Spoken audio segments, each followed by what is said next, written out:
오늘 주신 하나님 말씀은 마태복음 6장 9절부터 15절까지 말씀입니다.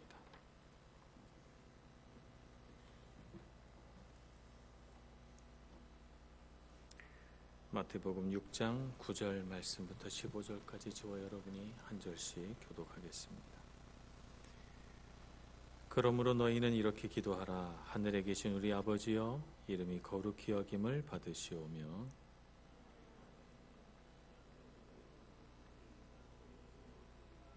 오늘 우리에게 일용할 양식을 주시옵고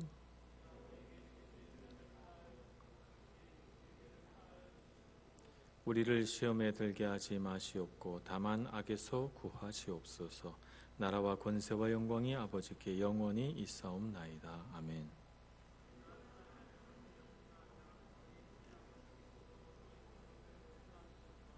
다 같이 너희가 사람의 잘못을 용서하지 아니하면 너희 아버지께서도 너희 잘못을 용서하지 아니하시리라.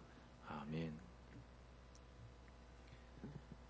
기도에 대한 예수님의 가르침은 다른 어떤 본문보다도 상당히 길게 서술되어 있습니다. 그래서 예수님의 이 기도에 대한 가르침 우리가 두 부분으로 나누어서 우리가 지금 보고 있습니다. 우리가 지난주에 봤던 이 첫 번째 부분은 기도에 대해서 가르치실 때 이렇게 하지는 말라, 기도를 이렇게 해서는 안 된다 하는 것을 가르치십니다. 외식하는 자와 같이 기도하지 말라, 중언부언하지 말라, 또 잘못 기도하는 그들을 본받지 말라라고 하는 말씀으로 기도에 대해서 가르치십니다. 우리가 기도란 이런 것이다 라고 생각하면서 익숙하게 받아들였던 것에 대해서 그 익숙함에서 벗어나서 도대체 기도란 무엇인가, 어떤 기도가 하나님께서 들으시는 기도인가 하는 것을 정확하게 알고 바른 기도를 드려야 한다는 말씀을 하시기 위해 그동안 익숙했던 것들에 대해서 예수님께서 잘못된 부분을 짚으시고 바르게 가르치고 인도하시는 것입니다. 앞부분에서 예수님께서 기도에 대해서 가르치실 때 가장 중요하게 말씀하신 것은 무엇이냐 하면 하나님과 비밀스럽게 기도하고 교제하라는 것입니다. 사람들에게 보이려고, 말하자면 사람들에게 내가 얼마나 기도 잘하는 사람인지 보여주기 위해서, 자랑하기 위해서 짐짓 기도하는 척하지 말라는 것입니다. 또 기도를 경건한 그리스도인으로 자신을 포장하는 도구로 삼지도 말라는 것입니다. 기도는 오로지 하나님을 향한 것이어야만 하고 이것은 결코 사람과 나눌 수 없으며 사람에게 보여주기 위한 행위가 될 수 없음을 우리에게 가르쳐 주십니다. 기도는 진실하게 그리고 비밀스럽게 하나님과의 사이에서만 기도해야 된다는 점을 분명히 우리에게 가르쳐 주셔서 기도에 대해서 우리가 잘못 생각하고 잘못 출발하기 쉬운 우리 기도의 본연의 자리를 다시 한번 확인시켜 줍니다. 그래서 우리가 기도할 때는 내 고유의 언어로 내가 가진 생각을 솔직하고 정직하게, 그러면서 하나님과 가장 비밀스러운 방법으로 하나님만 향하여 기도하는 것이 마땅합니다.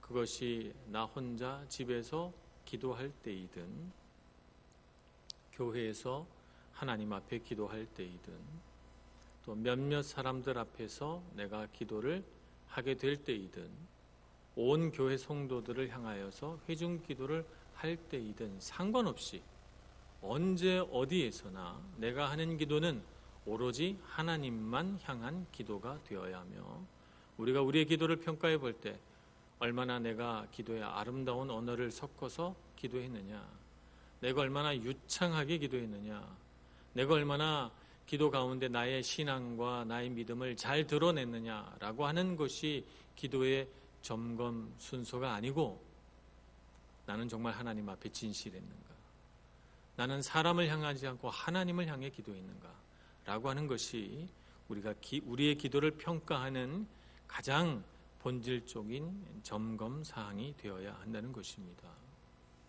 그러므로 우리가 기도에 대해서 가지는 부담, 사람들이 내 기도를 듣고 어떻게 생각할까라고 하는 것은 대단히 부질없는 생각이며, 우리가 기도할 때에 하나님이 내 기도를 들으시고 어떠셨을까라고 하는 것을 가장 먼저 그리고 가장 중요하게 생각하여야 될 것입니다.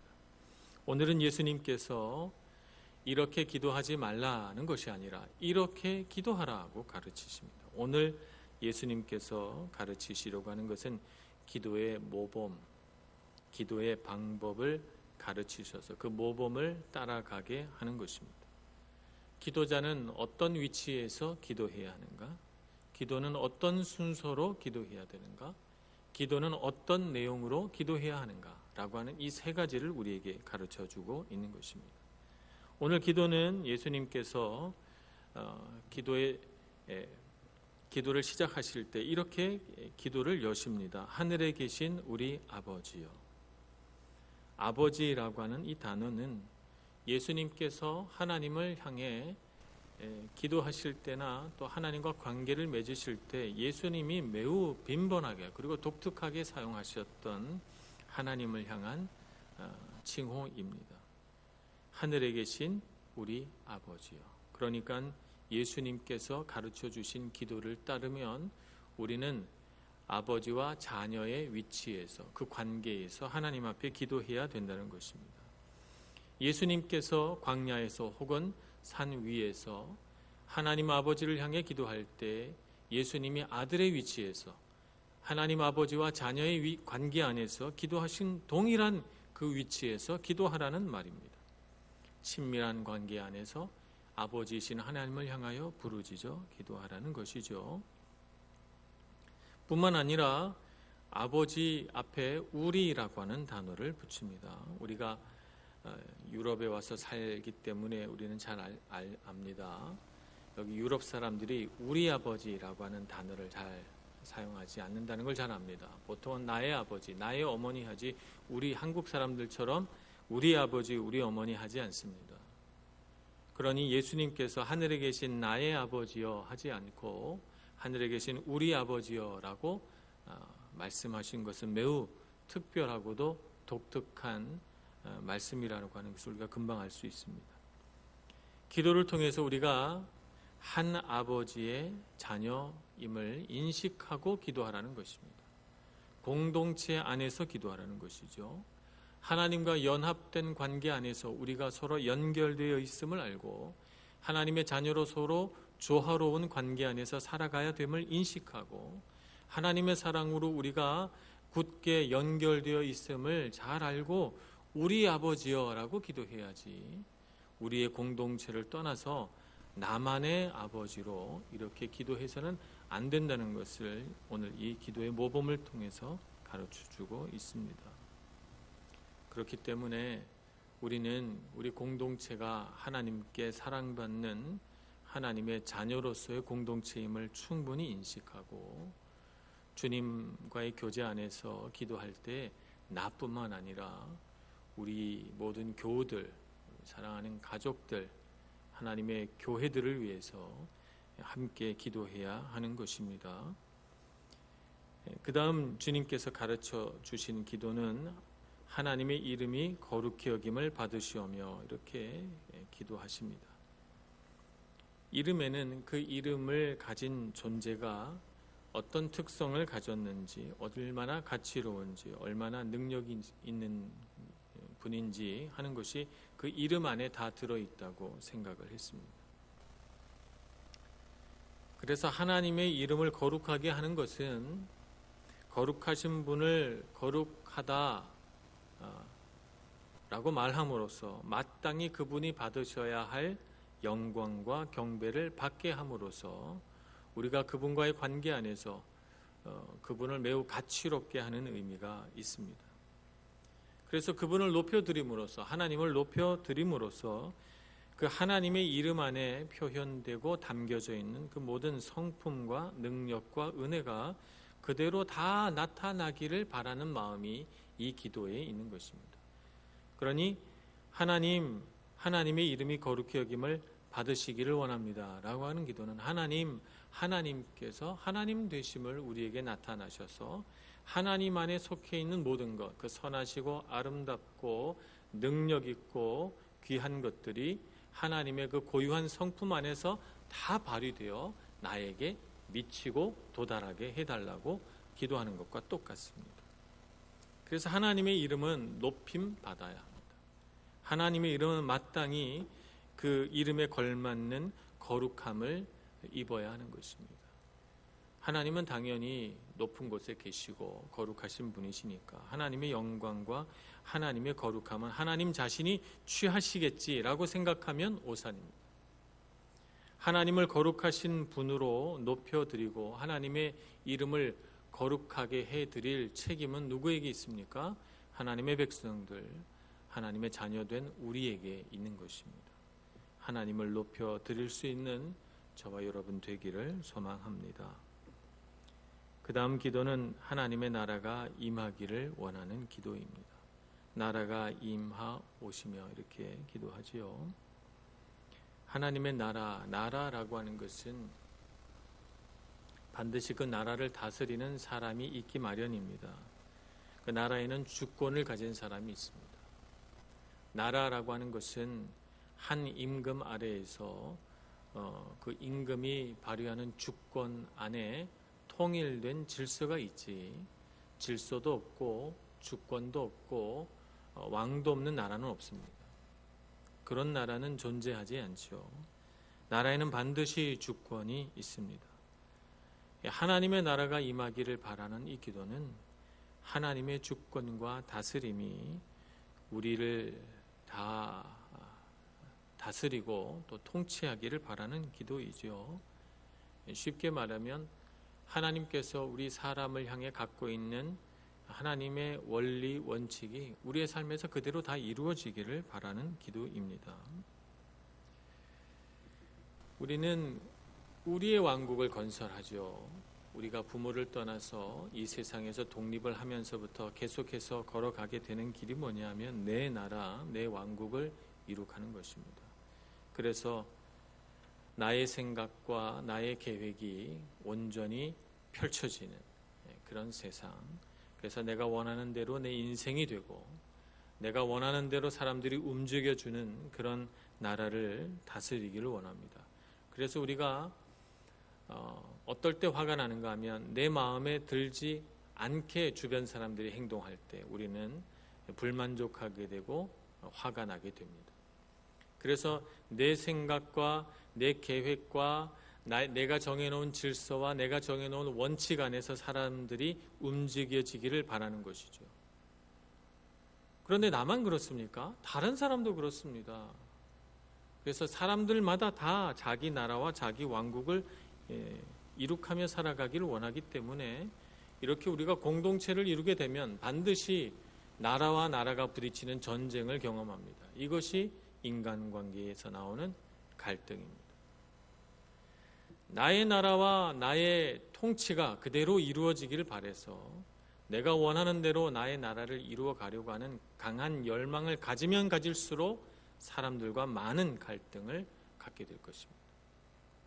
하나님의 나라가 이루어진다는 것은 하나님께서 우리를 향해서 갖고 계신 하나님의 계획과 하나님의 원리와 하나님의 질서가 우리의 삶 가운데 온전히 이루어져서 나의 나라와 나의 통치가 사람들과 부딪히며 전쟁하는 것을 보지 않고 하나님 나라에 속한 모든 백성들로서 우리가 하나님의 다스림 안에 조화롭게 살아가는 것을 의미합니다. 그것이 이루어지는 가장 중요한 장소가 어디입니까? 우리의 마음입니다. 그러므로 우리는 날마다 하나님 앞에 우리의 왕관을 내려놓아야 합니다. 내가 주인공 되고 내가 왕 되고 내가 다스리고 나의 원칙과 원리들을 이룩해 보고자 하는 그런 것을 자꾸 주님 앞에서 회심하고 회개하며 내려놓아야 하는 것입니다. 그 다음에는 하나님의 뜻이 이루어지는 것입니다. 하나님의 나라와 같이 하나님의 뜻이 이루어지기를 원해야 합니다. 데살로니가전서 5장 16절에서 18절 말씀은 하나님의 뜻을 이렇게 표현합니다. 항상 기뻐하라, 쉬지 말고 기도하라. 범사에 감사하라. 이것이 그리스도 예수 안에서 너희를 향하신 하나님의 뜻이니라. 이렇게 말합니다. 하나님의 뜻이 무엇인가 우리는 묵상하며 또 생각해야 합니다. 우리는 저마다 하나님의 뜻이 있는 사람들입니다. 하나님께서 우리를 창조하시고 지으셨을 때 우리를 향하신 하나님의 계획이 있었습니다. 그 계획 안에서 우리가 하나님께 영광 돌리는 아름다운 인생을 살 때 우리는 자연스러운 인생을 살게 되고, 그런 인생을 살아갈 때 우리는 가장 행복하고 기쁜 인생을 살게 되는 것입니다. 나를 지으신 하나님의 목적이 무엇일까? 나를 향하신 하나님의 뜻이 무엇일까? 우리는 계속해서 생각하며 하나님의 뜻이 깨달아질 때마다 기뻐하고, 하나님의 뜻이 깨달아지도록 쉬지 말고 기도하고, 하나님의 뜻이 나의 삶 가운데 이루어지는 것을 보면서 항상 감사할 수 있는 그런 삶을 살아야 되는 것입니다. 그러므로 나는 나를 고집하지 않습니다. 내가 나를 고집하는 것은 대단히 어리석은 행위입니다. 또 나는 세상을 카피하지 않습니다. 세상을 카피한다는 것은 세상을 보고 세상의 방식들을 흉내내고 본받는다는 것을 의미합니다. 로마서 12장 2절에서는 너희는 이 세대를 본받지 말고 마음을 새롭게 하며 변화를 받아 하나님의 선하시고 기뻐하시고 온전하신 뜻이 무엇인지 분별하도록 하라라고 가르치십니다. 세상을 카피하면 안 됩니다. 세상 사람들이 다 그런 방식으로 살아간다고 그것이 항상 옳지는 않습니다. 우리는 하나님의 선하시고 기뻐하시고 온전하신 뜻이 무엇인지 궁금해야 하고, 그것을 구해야 하고 분별할 수 있어야 하는 것입니다.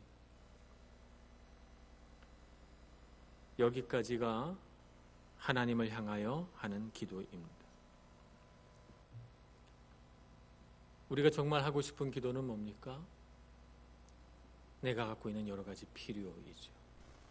물질적인 필요, 영적인 필요, 정서적인 필요, 여러 가지 필요들을 우리가 갖고 있습니다.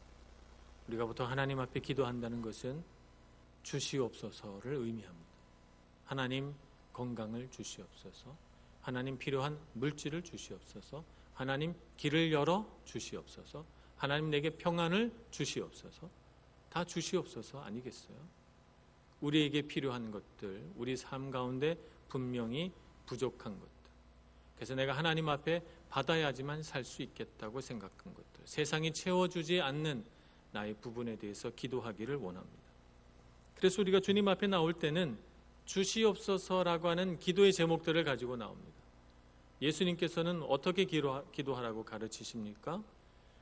너의 필요가 먼저가 아니라 하나님이 마땅히 받으셔야 할 영광이 먼저고, 하나님의 나라가 먼저고, 하나님의 뜻이 먼저다, 이렇게 가르칩니다.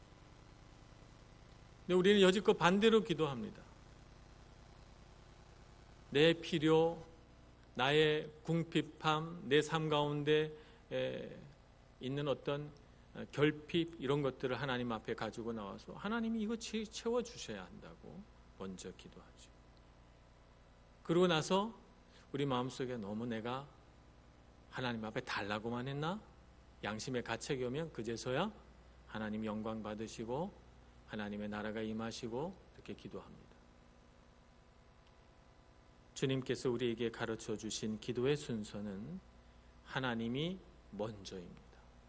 우리 삶이, 우리의 필요가, 우리의 결핍이 먼저가 아닙니다. 이 순서를 잊지 않고 하나님의 하나님 되심을, 하나님의 나라와 하나님의 뜻을 위하여 먼저 간절히 기도할 수 있는 여러분들 되시기를 축복합니다. 그 안에 우리의 필요가 다 있습니다. 하나님의 나라를 구하는데 우리의 모든 결핍이 채워지는 은혜가 있는 것을 알아야 되겠습니다. 주님께서 우리에게 가르치실 때 우리가 정말 중요하게 생각하는 물질적 필요는 단 한 줄로 서술됩니다. 오늘 우리에게 일용할 양식을 주시옵고. 하나님, 우리에게 필요한 것은 오늘 먹을 양식이 아닙니다. 오늘 먹을 양식은 저 냉장고 안에 다 들었습니다. 하나님, 일주일 먹을 양식도 필요하지 않습니다. 일주일 먹을 양식 정도는 제가 에슬론가 가서 얼마든지 장 볼 수 있습니다. 하나님, 정말 내가 괴로운 것은 나의 삶 가운데 10년 후, 20년 후에 혹시 비어버릴지 모르는, 그리고 나의 삶 가운데 어쩌면 다가올지 모르는 큰 재난이나 위기 앞에서 내가 버틸 수 있는 힘을, 그래서 하나님, 내가 창고를 짓고 그 창고 안에 가득 채워놔서 내 인생에 어떤 위기가 와도 내가 넉넉히 견딜 수 있는 그런 보험을 들어놓고 살고 싶습니다. 그러니 주님, 매일의 양식 갖고는 부족합니다. 더 주시옵소서. 이것이 오늘날 주님 앞에 정말 필요하다고 생각하며 부르짖는 우리의 마음이 아닐까요? 정말 주님 앞에서 우리가 감사해야 할 것은 무엇입니까? 주님께서 우리를 먹이시고 입히시고 돌보신다는 단순한 사실 앞에서 주님은 나의 참된 공급자이시고, 주님은 나의 필요를 아시고, 주님은 나를 날마다 먹여주시고 근심 걱정 없이 살게 하시는 주님이시다라고 하는 사실을 알고, 매일매일 나의 마음과 생각을 누르는 육신의 모든 걱정과 근심을 그치는 것입니다. 이것이 바로 일용할 양식을 주시옵고 라고는 주님의 기도에 담긴 뜻입니다. 오늘 먹을 양식이 있다면 그것으로 만족하라는 것입니다.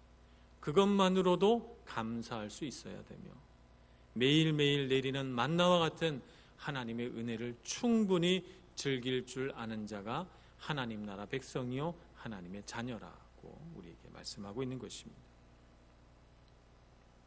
그러므로 오늘 주님 앞에 기도하시면서 우리 미래를 향한 모든 근심과 걱정을 다 내려놓으시기를 바랍니다. 지난 월요일 날 모든 집회를 마치고 주리 한인교회 목사님께 제가 쯔빙글리에 대해서 좀 더 알고 싶다고 요청을 드려서 쯔빙글리가 목회하던 그로스민스터 성당 교회와 그 뒤편에 있는 쯔빙글리 사택과 사무실을 방문해서 종교계의 역사를 쭉 들었어요. 그런데 그때 정말 제가 보지 못했던 한 가지를 제가 보게 됐어요. 그로스민스터 교회 그 아치형 문 위에 독일어로 마태복음 11장 28절의 말씀, 수고하고 무거운 짐진 자들아 다 내게로 오라, 내가 너희를 쉬게 하리라 하는 말씀이 적혀져 있는 거예요. 저는 그 청동문에 부조되어 있는 그림만 열심히 봤지 그 글자를 읽을 생각은 못했던 것이죠. 목사님께서 그 독일어를 쫙 읽어주시고 쯔빙글리가 가장 좋아했던 문구고, 그래서 쯔빙글리가 목회하는 모든 장소에는 이 아치문 위에 저 말씀이 기록되어 있다는 거예요. 참 우리 인생이 수고하고 무거운 짐진 것 같은 인생입니다. 얼마나 많은 괴로운 일들이 있는지 몰라요. 이 수고하고 무거운 짐진 것 같은 인생 속에서 하나님께서 날마다 먹이시고 입히시고 돌봐주신다는 분명한 믿음과 확신이 있는 자가 주님께서 주신 평안을 누리는 자입니다. 이런 사람이 일용할 양식을 주시옵고 라고 하는 기도를 담대하게 하며 그냥 이 기도 하나로 모든 물질적 필요에 대한 기도가 그쳐지는 사람인 것입니다. 그러니 다른 사람들은 어떻게 사나, 얼마나 더 많이 가지고 사나 넘겨다보고 근심하고 비교하지 마시고 오늘 하루에 일용할 양식 주신 하나님께 기도하고 모든 걱정과 근심을 그치시는 여러분 되시기를 축복합니다. 그 다음에 있는 세 가지는 영적인 필요를 말씀하고 있습니다. 영적인 필요 가운데 가장 첫 번째는 용서입니다. 이렇게 기도하라고 가르치십니다. 우리가 우리에게 죄 지은 자를 사하여 준 것 같이 우리 죄를 사하여 주시옵고, 이렇게 기도하라고 가르치십니다. 그러니까 이 기도를 드릴 때 기도하는 자는 이미 우리에게 죄 지은 자, 나에게 죄 지은 사람을 용서하고 주님 앞에 용서를 구하는 기도를 드리는 것이죠. 저는 이 말씀을 묵상하면서 그동안 제가 반대로 기도해 왔다는 것을 깨닫게 됐습니다. 저는 이렇게 기도했습니다. 주님께서 저를 용서해 주신 것처럼 저도 저에게 잘못한 사람들을 용서하는 사람이 되게 해 주옵소서. 이렇게 기도해 왔습니다. 그러니까 주님의 용서는 다 받고 내가 정말 용서해야 될 사람들은 다 용서하지 못하는, 용서하는 사람이 되게 해달라고 하면서 다 용서하지는 못하는 그런 부끄러운 인생을 살지 않았나 하는 생각을 해보았던 것입니다. 여러분들은 어떻게 기도하십니까? 여러분은 주님께서 가르쳐 주신 순서대로 기도하십니까? 우리에게 잘못한 사람들을 다 용서하고 주님 앞에 와서 주님, 제가 다 용서했습니다. 그러니 저 같은 사람도 용서해 주옵소서. 이렇게 기도하십니까? 우리 삶에 분명한 용서가 있어야 합니다. 다른 사람들을 용서도 하고 또 내가 잘못한 것은 용서를 구할 수도 있는 사람이 되어야 되겠습니다. 예수님께서는 이와 같은 것이 오늘 주님 앞에 드리는 기도의 중심이며 핵심이라고 생각하셔서 오늘 14절, 15절에 다시 한번 말씀하시고 또 강조하십니다. 우리가 이 땅에서 사람의 잘못을 용서하면 하나님은 하늘에서 우리의 모든 잘못을 용서해 주시고, 우리가 이 땅에서 사람을 용서하지 않으면 우리가 하늘에 올라가서 하나님께도 용서받지 못한다는 사실을 우리에게 엄중히 가르치심으로써 우리가 용서치 않고 살아가면 이 땅에서뿐만 아니라 하늘에서도 받을 상이 하나도 없다는 것을 우리에게 가르쳐 주십니다. 그러니 여러분, 우리가 누군가를 용서하는 것은 그 사람을 위한 것이 아닙니다. 누구를 위한 일입니까? 나를 위한 일입니다. 누가 우리에게 잘못을 행했을 때 우리가 그 사람을 용서하는 것은 그 사람을 복되게 해주고 그 사람을 행복하게 해주는 일이 아니고 나를 풀어주고 나를 복되게 하고 나를 잘 살게 해주는 일이라고 하는 것을 알아야 합니다. 그런데 우리는 누군가가 우리에게 잘못하면 앙심을 품고 미운 마음을 가지고 그 사람을 절대 용서하지 말아야지. 그래서 우리가 용서치 않으면 그 사람이 벌받을 줄로 생각하지만 그 사람이 벌받지 않고 누가 벌받습니까? 용서치 않는 마음을 품고 살아가는 내가 벌받고 살아가는 것이죠. 어리석은 인생을 살아서는 안 되겠습니다. 우리는 자꾸 용서하고 풀어주고 그럼으로써 하나님의 큰 용서와 자비를 힘입고 살아가는 저와 여러분이 되기를 소원합니다. 그래서 주님 앞에 나와서 주님, 저 같은 사람도 용서해 주시겠습니까? 라고 여쭐 때 주님, 저는 다 용서했습니다. 그러니 주님, 용서해 주셔야 마땅합니다. 라고 주님 앞에 담대하게 기도할 수 있는 저희가 되기를 소원하는 것입니다. 그 다음에 기도해야 될 것은 시험에 대한 것입니다. 시험에 들게 하지 마시옵고, 여기서 시험은 테스트가 아닙니다. 템프테이션입니다. 유혹입니다. 유혹에 빠지지 않게 해달라는 것입니다. 얼마나 많은 유혹이 있습니까? 우리가 사람들 앞에 높아지고 중요한 사람처럼 드러나게 되기를 바라는 유혹, 내가 가진 것들을 자랑하고 싶은 유혹, 내가 다른 사람들 위에 군림하고자 하는 유혹, 수많은 유혹이 있습니다. 소유하고자 하는 유혹, 빼앗고자 하는 유혹, 시기하고자 하는 유혹, 도망치고 벗어나고자 하는 유혹, 수많은 유혹들이 우리 안에 있습니다.